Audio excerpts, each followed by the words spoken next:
பார்த்திங்கன்னா இது வந்து தேங்காய், சின்ன உள்ளி, மல்லி, பூண்டு, வத்தல், நல்ல மிளகு இதெல்லாம் போட்டு தேங்காய் போட்டு மிக்சியில் சின்ன உள்ளி போட்டு மிக்சியில் போட்டு அரைச்சி, அப்புறம் வந்து நம்ம கழுவி வச்சுருக்க மீனை எண்ணெய் சேர்க்காமல் மீன், தக்காளி, பச்சை மிளகு, கருவேப்பிலை இதெல்லாம் போட்டு நம்ம இப்போ வந்து மீன் குழம்பு தயார் பண்ணிகிட்ருக்கோங்க.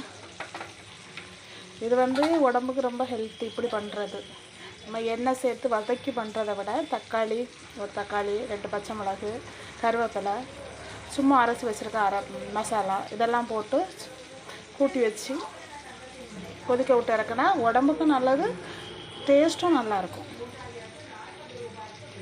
பார்த்திங்கன்னா இது வந்து நவர மீன் இறவுல குழம்பு.